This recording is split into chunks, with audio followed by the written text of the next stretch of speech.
आज तक लोगों को नहीं मालूम कि पूजन करने बैठते हैं तो सबसे पहले क्या करते हैं। पर सबसे पहला काम मंदिर में बिना पंडित के सबसे पहला काम कौन सा होता है? तो सबसे पहला काम होता है भगवान को धन्यवाद देना कि आज भी आपने मुझे इस मंदिर में आपका दीदार कराने के लिए, दर्शन कराने के लिए दिया।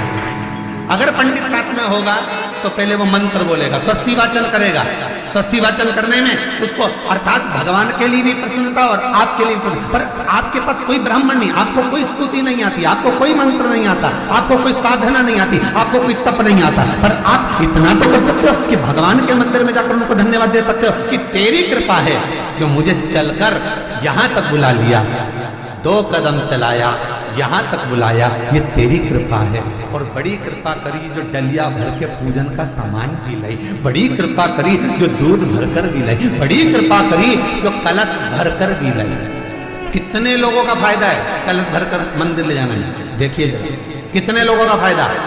हिंदू धर्म में विष्णु पुराण में, पद्म पुराण में लिखा है, सौभाग्यवती नारी जब भरा हुआ पानी का लोटा लेकर कलश लेकर जाती है और उसको देखकर कोई व्यक्ति निकल कर चले जाता है तो जिस काम के लिए जाता है वो काम सफल हो जाता है। मंदिर का ही लोटा, मंदिर का ही पानी, सिर पे पल्लू लेके हर हर महादेव, बस शिव जी के चढ़ा रहे और इतने प्रेम से रिझा रही। अब फ्री का पानी था तो एक लोटे में मन भी नहीं माना। अरे करा तो भगवान के सम्मुख में पहुंचकर अगर आप जल का पात्र भी लेकर जा रहे हो, भरा हुआ लेकर जा रहे हो, तो कितनी प्रसन्नता की।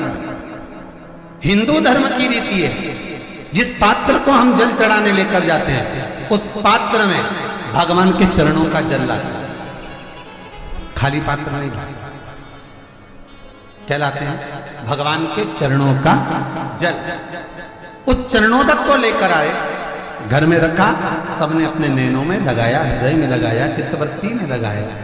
खाली पात्र हम लेकर वापस नहीं आ रहे हैं। शिव मंदिर में जब जब जाओ, जल चढ़ाने के लिए जाओ, पात्र तुमने शंकर जी को पूरा पानी चढ़ा भी दिया तो शंकर के चरणारविंद का थोड़ा सा जल पात्र में डाल के भले 2 बूंद लाओ, 4 बूंद लाओ, इतना सा लाओ, पर लाओ और उसको पूरे परिवार के नेत्रों में जब लेकर आए हो चरणों तक तो लगा। पर खाली पात्र नहीं लेकर आए।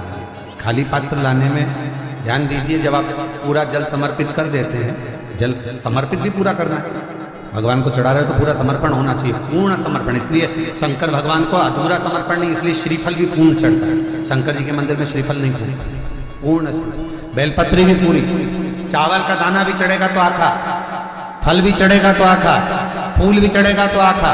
भगवान को कोई चीज खंडित नहीं चढ़ती। शिव जी जल भी चढ़ेगा तो पूर्ण। जिस जल को चढ़ाने के लिए लेकर गए उसको बचाकर नहीं लाना शिव मंदिर में से, संपूर्ण। क्योंकि भगवान के चरण की रज जब हमारे घर में प्रवेश करेगी तो हमारा आत्म कल्याण तो स्वतः ही हो जाएगा। शिव करुणा करेगी नहीं। पर कई लोगों की आदत रहती है, और आपने भी गलती करी होगी, गए होगे, चढ़ाकर भी आए होगे, पूरा पानी भी उंडेल कर आए होगे, चढ़ा भी दिया, छोड़ भी आए, पर लेकर नहीं आए होगे। कई लोग गलती कर जाते हैं और फिर बाद में कहते हैं हम तो इतने साल से पूजन कर रहे हैं, भगवान हमारी सुन ही नहीं दिया। तो भगवान के मैं तो तैयार बैठा, पर तू नवा के चली जाए, लेके तो कहीं जाए। तो भगवान थोड़ी ना कहेगा कि तू मेरे पास में आए तो मेरे चरण की रज लेकर जा। भगवान थोड़ी ना कहेगा कि मेरे पास में आकर तू ये लेकर जा। भगवान तो कहेगा मेरे पास में आया है, मांगना कुछ मत, बस मुझे जो स्नान कराया है मेरा चरणों तक लेकर जा, छीट दे पूरे घर में, संपदा भरना मेरा काम है। जहां मेरी चरण की रज पहुंच गई वहां संपदा स्वतः पहुंच, मैं वहां पहुंच जाता हूं। तो चरणों तक ले जाते, पर लोग ले जाते हैं, पूजन करते, कलश भी उड़ेलते, जल भी चढ़ाते, पर आते समय खाली लेकर आ जाते। भगवान को इतना बुरा लगता है मेरे दरवाजे से खाली जाए, मुझे कितना बुरा लगेगा। जो आए वो भर कर जाए, भले 2 बूंद लेकर आओ, पर उसमें चरणों तक थोड़ा सा लेकर अवश्य। उसी तरह जल चढ़ाने के बाद हम जब लेकर आते हैं पात्र के अंदर, ये उसमें उसकी बरकत है। गर्ग संहिता में दूसरी चीज की, उसको भी समझिए।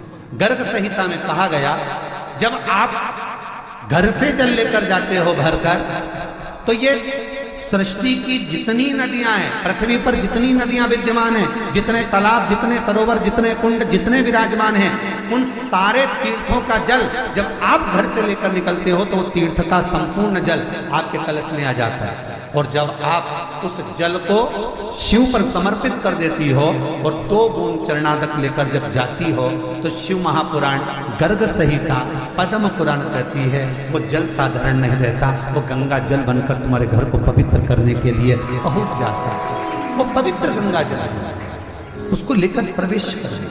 हम बार बार कहेंगे भगवान के मंदिर जब भी जाओ ना, चेहरे पर प्रसन्नता होना चाहिए। किसी से मिलने जाओ ना, चेहरे पर अगर प्रसन्नता नहीं और ऐसी पहुंच गए ना तो वो श्रेष्ठता नहीं होनी। तुम तुम्हारी बहन के घर जाओ, सती मैया जलकर भस्म क्यों हुई? माता सती के भस्म होने का कारण क्या था?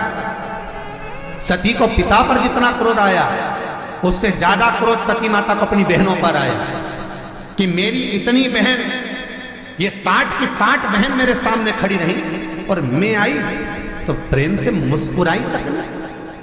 आप किसी के यहाँ जाओ और कोई के यहाँ पहुंचे और जाते से ही आप उस पहुंचे और कहा जी जी राधे राधे, जय श्री कृष्णा, हर हर महादेव, श्री शिवाय नमस्तुभ्यम, ओम नमः शिवाय, आपने बोला और उसके चेहरे पर प्रसन्नता नहीं आया तो ऐसे घर में जाने से कोई फायदा है? और आप किसी के यहाँ जा रहे हो तो आपके चेहरे पर भी प्रसन्नता होना चाहिए, सामने वाले को तो हो, आपके भी चेहरे पर भी। मंदिर में जब जब जाए, गुरु के दरवाजे पर जब जब जाए, परमात्मा के चरणारविंद में जब जब जाए, माता पिता के चरणों में जब जाए, घर के बुजुर्गों के पास जब जाए तो तुम्हारे चेहरे पर प्रसन्नता होना चाहिए। भगवान को भी लगे दुख भले है इसको पर चेहरे पर प्रसन्नता है, इसको अब दुख नहीं देना, क्योंकि इतना मुस्कुराकर ये मेरे मन में